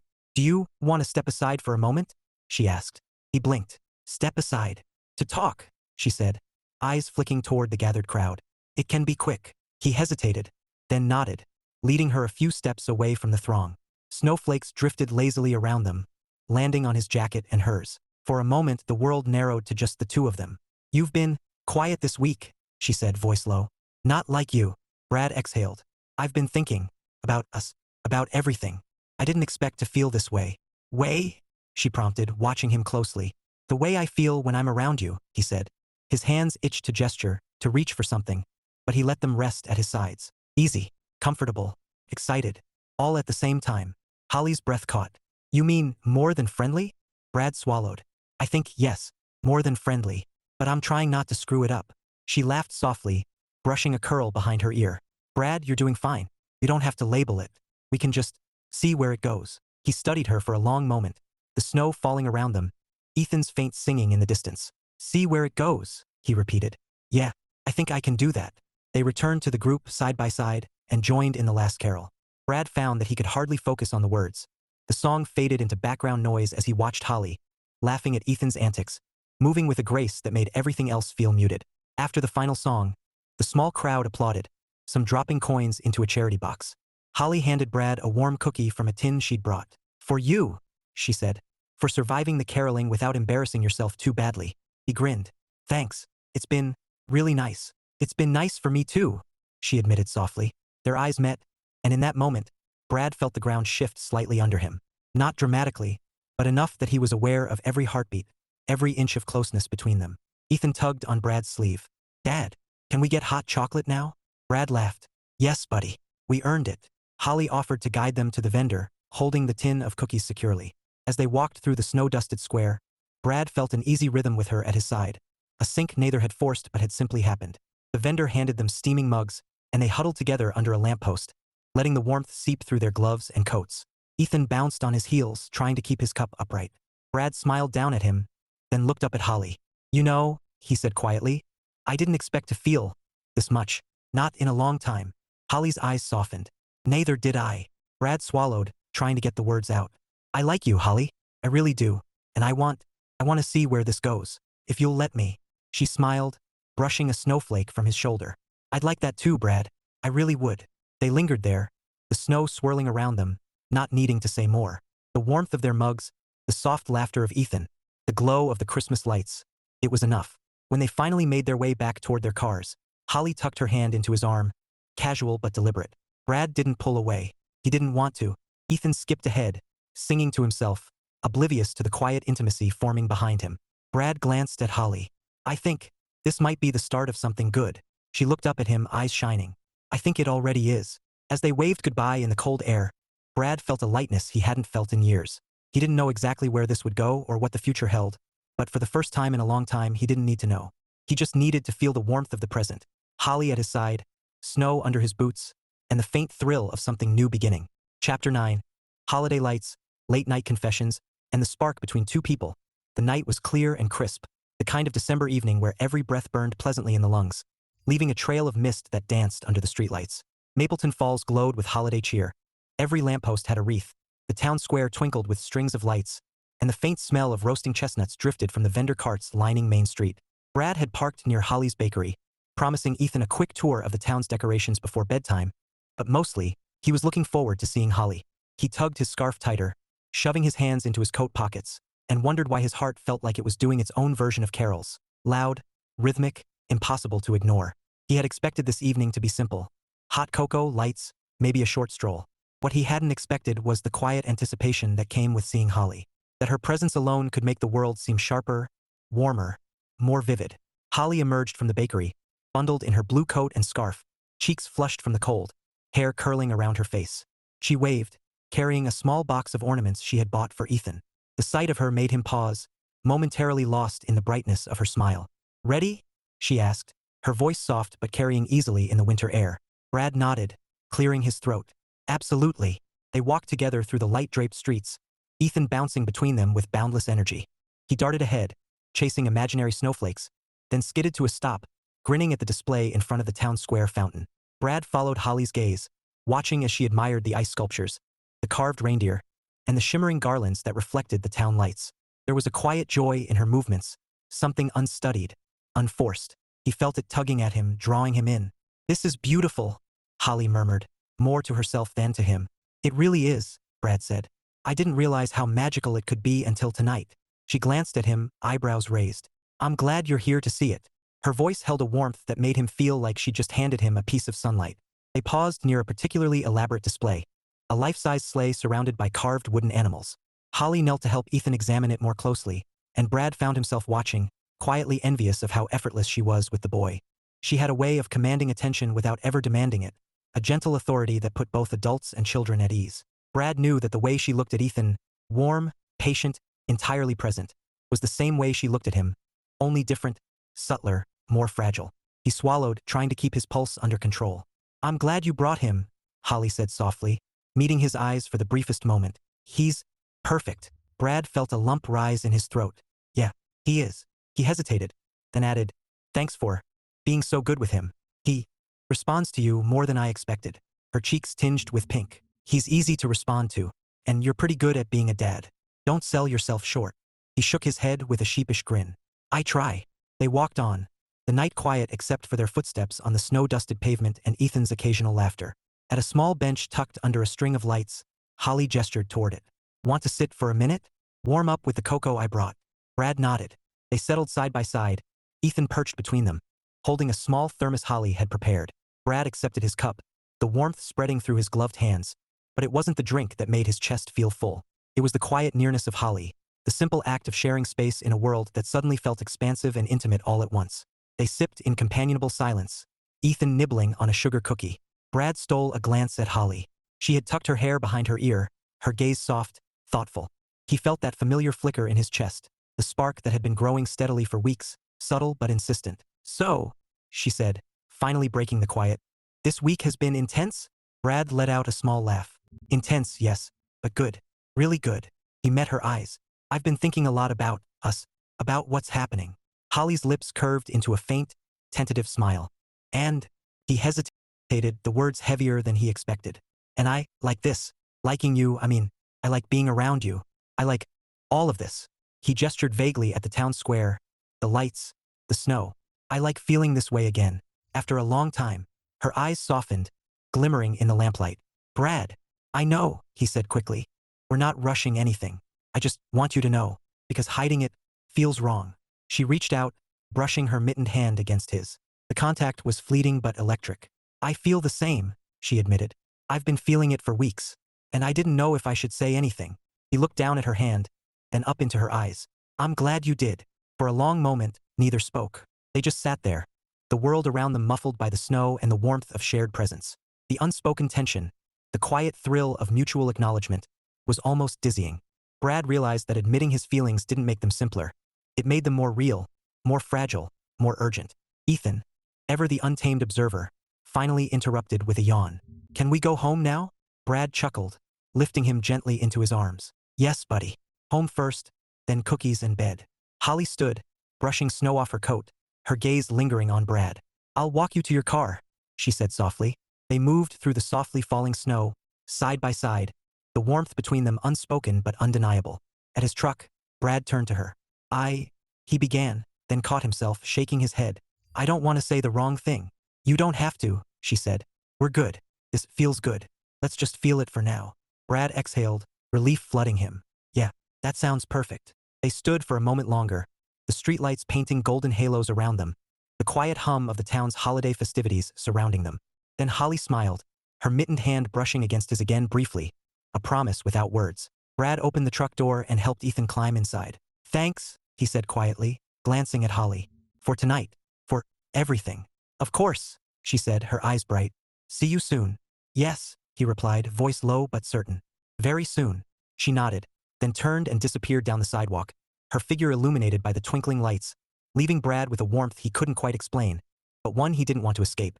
He sat in his truck a moment longer, Ethan chatting excitedly about best snowman ever and most magical lights, and realized something. For the first time in a long time, he wasn't worried about what he had lost. He wasn't fixated on past mistakes, or on April, or on what might go wrong. He was present, with Holly, with Ethan, with the simple, shining, complicated joy of the season. And that was enough. As he drove home, the snow continuing to fall gently around his truck, Brad felt the spark of something fragile, new, and undeniably promising. A spark that made the cold air seem warmer, the night brighter, and his heart lighter. He smiled to himself. Something told him this Christmas, this week, this month was going to be unforgettable. Chapter 10, Snowball Fights, Confessions, and the Edge of Something New. The weekend arrived with a deep, powdery snowfall, turning Mapleton Falls into a winter wonderland the town could barely contain. Brad had promised Ethan a snow day, sledding, snowball fights, and a fort big enough to withstand all the neighborhood kids who might stumble by. But part of him knew he'd also be stealing glances at Holly, hoping she might join them at some point, even casually. He was finishing the last shovels of the driveway when he heard the familiar crunch of boots against snow. Dad! Ethan shouted, spinning toward the sound. Brad looked up to see Holly, bundled in her bright blue coat, a knit hat pulled low, mittens that looked just a size too big, and a radiant grin that could melt glaciers. She carried a thermos and a tote bag that jiggled slightly as she walked. "You didn't tell me snow day supervision would include witnesses," Brad said, trying to sound casual but failing spectacularly. Holly laughed, a sound that bounced off the snow like a bell. "I didn't know you were going to make it this exciting. And besides," she crouched to meet Ethan at eye level.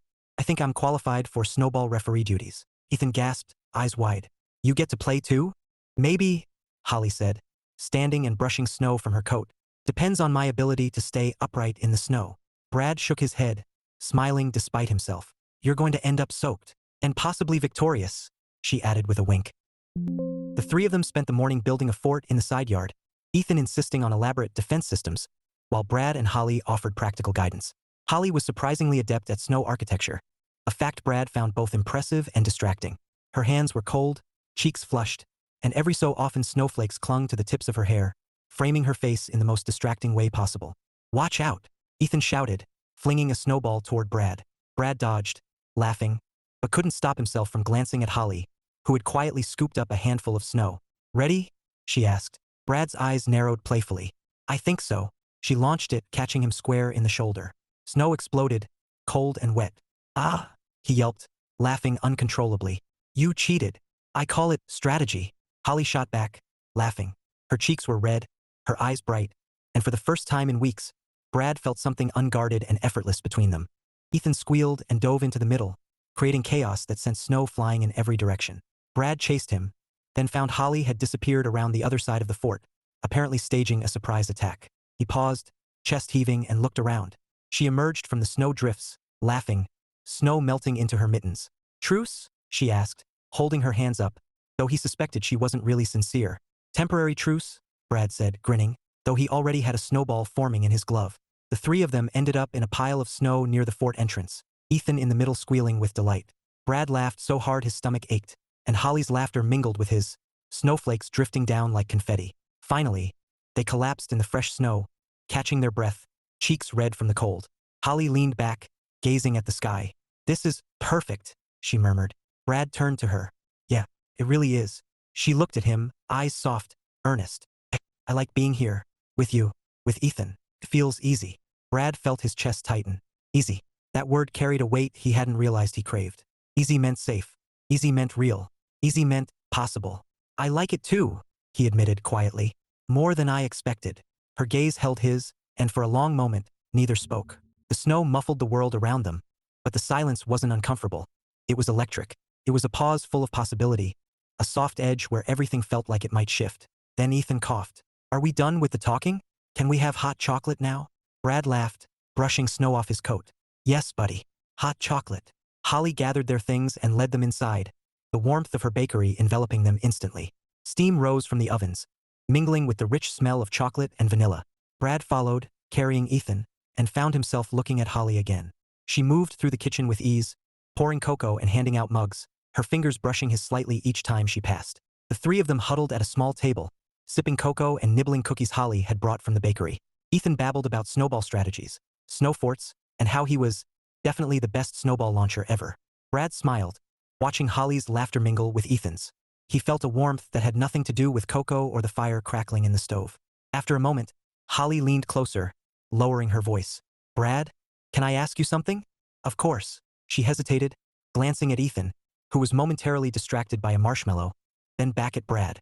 "Do you feel the same way I do? About us?" Brad's breath caught. "I do."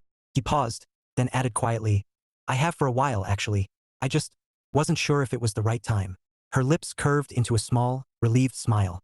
"I've been feeling it too, but I wasn't sure you felt the same." "I do," he said firmly. "I didn't want to rush anything, but yeah, I feel the same." She reached across the table, fingers brushing his hand, warm and steady. "Good. I'm glad." Brad looked down at their hands, the simple touch grounding him in a way he hadn't expected. "I think this could be something really good." "It already is," she whispered, and for a moment, the world shrank to just the three of them. The soft hum of the bakery, the smell of chocolate and snow, and the quiet thrill of beginnings. Ethan, oblivious to the charged moment, leaned back in his chair. "Can we decorate the fort now?" Brad laughed. "Absolutely." Holly rose, tugging her coat tighter. "I think we should." The three of them stepped outside again, the snow now soft underfoot. Brad watched Holly scoop up a handful of snow, her eyes sparkling in the lamplight. he realized something. He had been holding himself back for so long, worried about the past, worried about April, worried about everything except what felt right. Now, with Holly at his side and Ethan laughing between them, he understood. The warmth, the laughter, the small, perfect moments was what mattered. Holly threw a snowball gently at him, and Brad caught it, grinning. "You're going down," he said, preparing for an inevitable friendly attack. She laughed, the sound bright and infectious. "We'll see about that." The snowball fight erupted again, joyful and chaotic, but beneath the laughter and flailing mittens, there was a quiet understanding. Brad had found something he hadn't expected this Christmas. Not just companionship, not just friendship, but a chance at something real, tender, and entirely his own. As the sun dipped low behind the snowy rooftops, casting long shadows over the town square, Brad looked at Holly and Ethan, the two people who had quietly become his world. He felt the spark again, the one that had begun weeks ago with accidental glances and shared cocoa, now blazing brighter in the warmth of shared laughter and unspoken confessions.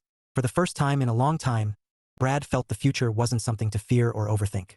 It was something to step into, hand in hand with the people who mattered most. He caught Holly's eye as they trudged through the soft snow, and she smiled, a quiet promise in her gaze. Brad returned it, a steady warmth settling in his chest. This Christmas, with snowflakes drifting around them, cocoa warming their hands, and the glow of holiday lights painting the world golden, Brad knew one thing with certainty. Some beginnings were worth every risk, every awkward pause, every uncertain heartbeat. And as Holly leaned close, laughing at Ethan's triumphant snowball victory, Brad allowed himself to imagine a life filled with more moments like this, quiet, warm, and undeniably real. A life where he didn't have to hide his feelings, where he could embrace them, and where the magic of Christmas extended far beyond the lights, the snow, or the cocoa. It was a beginning that felt like home. Chapter 11, Family, Festivities, and the first real kiss the last week before Christmas was always a whirlwind in Mapleton Falls. Lights needed stringing, presents needed buying, cookies needed baking, and everyone seemed to move at a speed that made the town feel alive and frantic all at once. Brad's life had been busy for years, but this season felt different, full of warmth he hadn't known he could carry again. Ethan bounded down the stairs one Friday morning, a snow-dusted scarf wrapped haphazardly around his neck. "Dad, we're going to the tree lighting tonight." Brad looked up from his coffee, trying to suppress a groan that came from somewhere deep in his chest. "Yes, buddy, we are. I want Holly to come," Ethan declared, eyes wide. Brad choked on a laugh. "I'll see what I can do." By evening, the town square was buzzing with excitement. Mapleton Falls had transformed into a winter wonderland, garlands draped over every lamppost, the town Christmas tree towering over the crowd with glittering ornaments, and a faint scent of cinnamon and pine in the air. Music filled the square, carolers singing while children ran between stalls selling cocoa and cookies. Brad scanned the crowd as he held Ethan's hand. Holly arrived just in time, carrying a tote bag that swayed with little surprises for Ethan, a small wooden ornament and a tin of homemade cookies. She smiled brightly when she spotted them. "Evening," she said warmly. "Ready for lights?" "Absolutely," Brad replied, though he found himself distracted by the way the golden glow of the lampposts highlighted her face, making her curls shimmer. Ethan tugged at his coat. "Can we go, Dad?" Brad nodded, and they approached the base of the towering tree. Holly crouched slightly to Ethan's height. "Do you want to help me hang this ornament?" she asked. Ethan nodded vigorously, and the three of them worked together, Brad steadying the branch while Holly handed him the ornament, and Ethan's small hands pressed it into place. When the last ornament was set, the tree lit up with a cascade of golden lights, reflecting in Ethan's wide eyes and Holly's delighted smile. "Wow!" Ethan shouted, spinning in place. "It's amazing!" Brad smiled, watching her light up along with him. There was a quiet intimacy in moments like this, small, domestic, infinitely warm. He realized again how effortless it felt to be with Holly, how natural it was for Ethan to gravitate toward her. She had already become part of their rhythm, their little family bubble, and the thought brought a warmth to his chest that no fire could match. After a few moments, Holly leaned slightly toward Brad, her voice low. "You know, these lights aren't half as bright as Ethan's excitement." Brad chuckled softly. "That's true. Nothing compares to his energy." She glanced at him, eyes soft. "And I think it's contagious." "You too." Brad's heart thumped. "Me? Contagious? In a good way," she said. "Being around you, it's easy to smile." He felt his throat tighten, words caught halfway between casual and earnest. I like that you make it feel easy. I don't have to pretend." "You never did," she replied quietly, her gaze lingering. The crowd began to hum as the mayor counted down to the official tree lighting. Brad felt Ethan squeeze his hand, brimming with anticipation. Holly squeezed his arm lightly as the lights blazed to life, golden and sparkling. Cheers erupted, and snow began to fall gently, blanketing the square in perfect white. Brad and Holly shared a glance, the world narrowing around them for a heartbeat. For a moment, The lights, the snow, and Ethan's laughter all faded into the background. All that existed was the warmth of her hand on his arm, the sparkle in her eyes, and the shared sense of quiet understanding. As the crowd dispersed slightly, Brad realized he didn't want to let this moment pass. "Holly," he began, voice low. She turned to him, attentive, waiting. I really like you, more than I've let myself admit before, and I want us to be something real." Her lips curved into a soft, almost shy smile. "Brad, I like you too, more than I've let myself admit as well." The words hung between them, fragile and electric. Brad took a step closer, his hand brushing hers deliberately this time. Holly's eyes fluttered closed for a moment, her breath catching in the cold night air. "I've wanted to do this for weeks," he whispered. She leaned slightly forward and he closed the gap. Their first kiss was soft, tentative, and perfectly imperfect, the kind that left both of them smiling, breathless, and slightly stunned. Ethan, oblivious to the moment, tugged at Brad's coat. "Dad, can we go get Coco now?" Brad laughed quietly, pulling back just enough to grin at his son. "Yes, buddy. Coco first. Then maybe more snowball battles tomorrow." Holly stepped closer, her hand finding Brad's again, and Ethan followed their joined hands as they walked toward the Coco stand.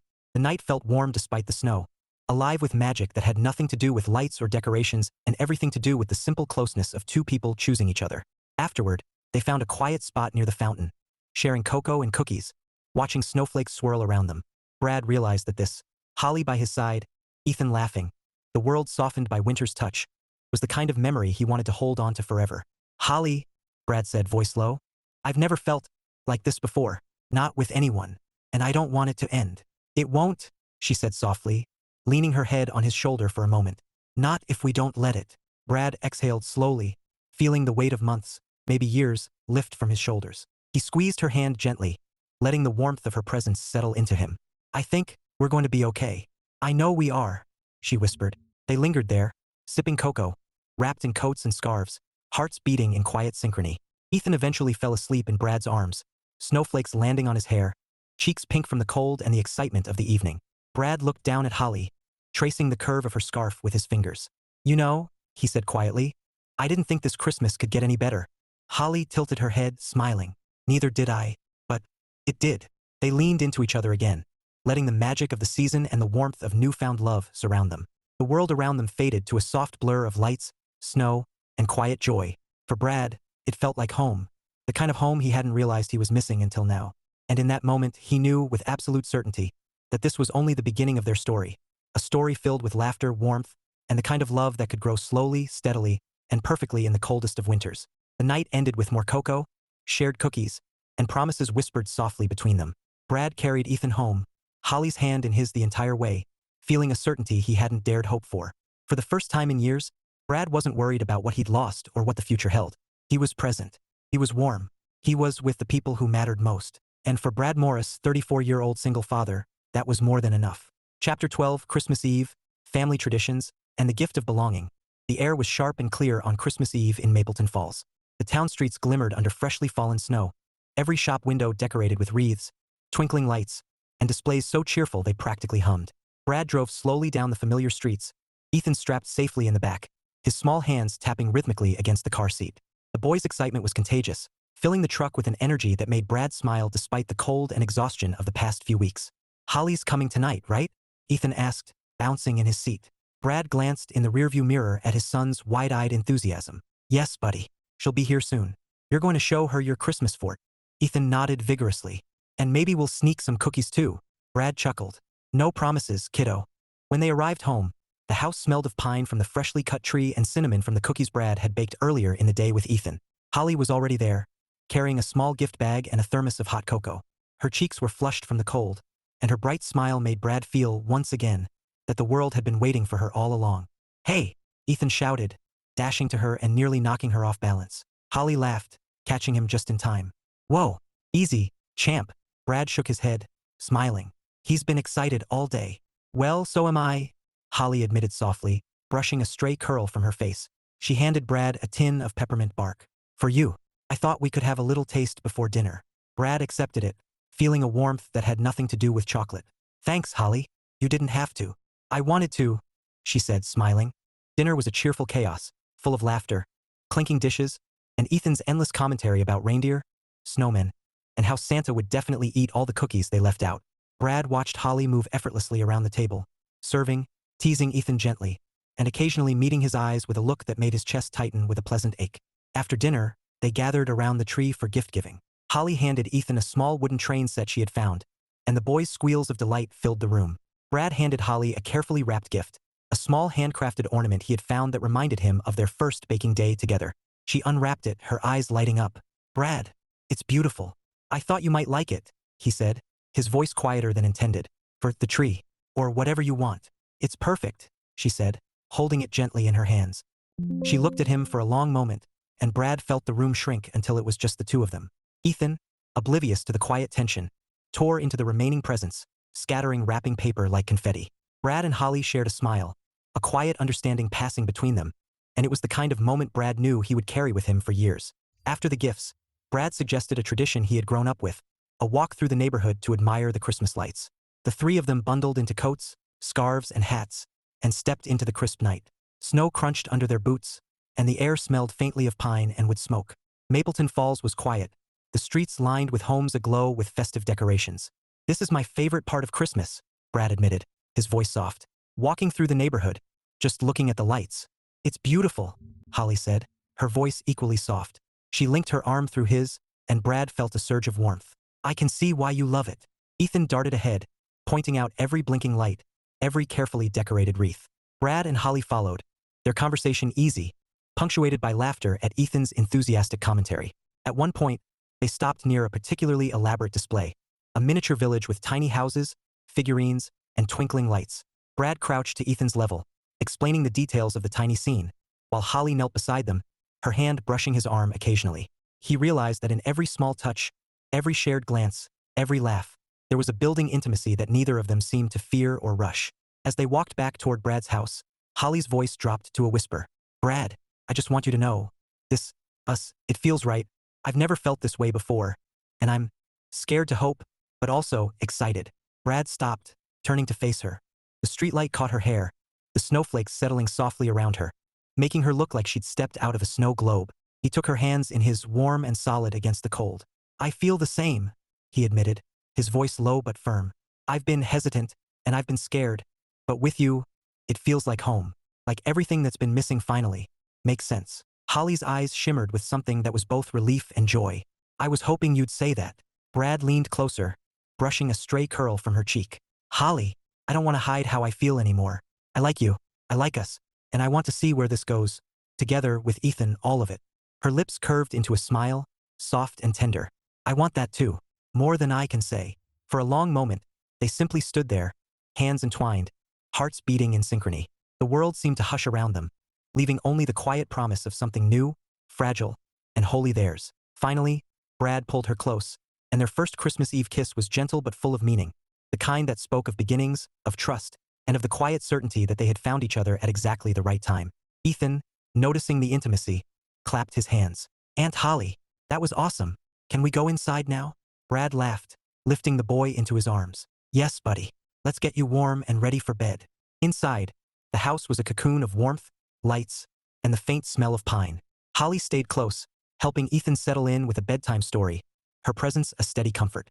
Brad watched them both, feeling a sense of completeness he hadn't known he could feel again. After Ethan drifted off to sleep, Brad and Holly remained in the living room, sipping the last of the cocoa and basking in the quiet glow of the tree lights. "You know," Holly said softly, leaning back on the couch, "I didn't expect this Christmas to be so perfect." "Me neither," Brad admitted. "I've spent years focusing on survival, work, parenting, life, and suddenly, it's like everything I needed found a place." Holly reached for his hand, fingers entwining with his. "I think this is just the start. Of us, of our little family, whatever that means. But I want it." Brad felt a warmth spread through his chest, a quiet certainty he hadn't allowed himself to feel in a long time. "I want it too," he whispered. They sat together, hands entwined, hearts open, and watched the lights twinkle.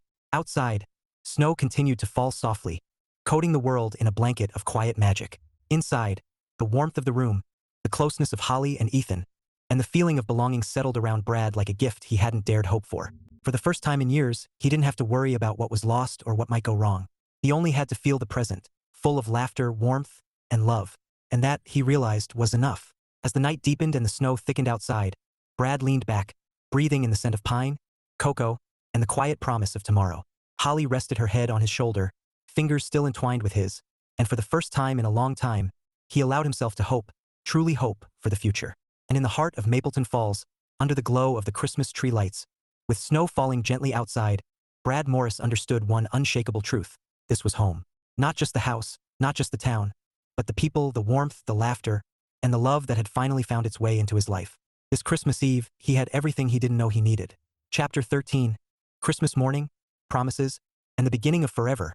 Brad awoke on Christmas morning to the soft glow of sunlight filtering through the curtains, dusting the living room with gold. The faint scent of pine from the tree mixed with the lingering sweetness of cookies, creating a warmth that made him sigh and stretch lazily. For the first time in years, he didn't wake to an alarm, a schedule, or a sense of dread. Instead, he woke to possibility. He eased out of bed, careful not to wake Ethan, and glanced toward the kitchen where Holly had left a small note on the counter, next to a steaming thermos of cocoa and a plate of gingerbread men shaped like snowmen, reindeer, and trees. The note was simple: "Merry Christmas. Thank you for letting me share it with you." Holly. Brad smiled, feeling a lightness he hadn't experienced in years. He poured himself a cup of cocoa, the rich, sweet aroma filling the air. Today was not about perfection or obligation. It was about family, laughter, and the quiet joy of being exactly where you were meant to be. Ethan stirred in his sleep, murmuring something about Santa and sledding. Brad grinned and scooped him up, carrying him into the living room. "Wake up, little man. It's Christmas." Ethan's eyes flew open, sparkling with excitement. "Christmas, Santa. Holly. She's here too," Brad said, ruffling Ethan's hair. "Come on, let's see what Santa left." Holly appeared in the doorway moments later, wrapped in a cozy scarf, her eyes soft and bright as she watched Ethan scramble to the tree. "Morning," she said softly. "Morning," Brad replied, feeling a flutter in his chest at the sight of her. She looked so at home here, like she belonged, and maybe, just maybe, she did. The three of them gathered around the tree, Ethan tearing into brightly wrapped packages while Brad and Holly exchanged quiet smiles.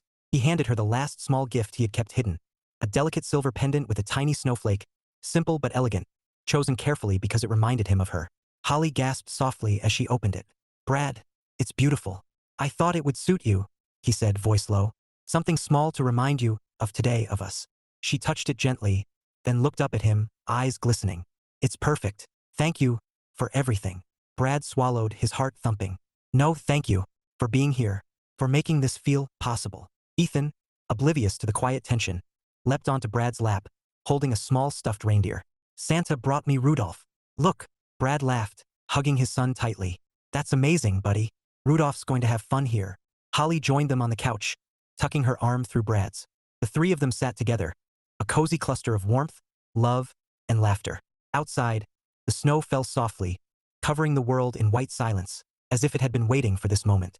Later, they bundled up and headed outside, the crunch of snow underfoot echoing in the quiet morning. Mapleton Falls sparkled under a blanket of untouched powder, the early sunlight reflecting off the twinkling lights strung along the streets. Brad handed Ethan a sled, and Holly took his free hand, intertwining her fingers with his. "Ready?" she asked, her voice low and warm. "Absolutely," he replied, squeezing her hand gently. The three of them spent the morning racing down small hills, building snowmen, and laughing at Ethan's dramatic snowball attacks. Holly proved herself a formidable opponent, throwing snowballs with uncanny precision and ducking under Brad's attempts to retaliate. He found himself laughing more freely than he had in years. The weight of loneliness, of past heartbreak, finally lifted. At one point, Ethan declared a truce to examine a particularly tall snow fort they had built. Holly knelt to his height, helping him attach a paper flag to the top. Brad watched, heart swelling, as the two of them worked together effortlessly. "You two make a good team," he said quietly. Holly glanced at him, eyes sparkling. "You and I make a pretty good team too," she replied, voice soft. Her hand found his again, fingers curling around his. Brad felt the warmth of the moment, the depth of the connection, and knew he didn't want to let it go. "Holly, I've been thinking," he said carefully, his thumb brushing over hers. "I know we're just starting, but I can't imagine this any other way. I don't want to imagine it without you, or without us." Her eyes softened, a mixture of affection and relief washing over her. "Brad, I feel the same way. I was just scared to say it." He leaned closer, feeling the crisp winter air between them dissolve under the warmth of her presence. "You don't have to be scared anymore," he murmured. Holly's smile widened. "I'm not."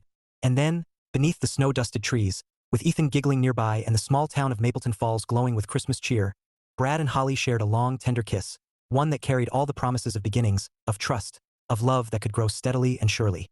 When they finally pulled apart, Brad rested his forehead against hers, inhaling the faint scent of her perfume mingled with pine and snow. "Merry Christmas, Holly," he whispered. "Merry Christmas, Brad," she replied, her voice warm and unwavering. They turned to Ethan, who was perched on a small sled, snow-dusted and triumphant.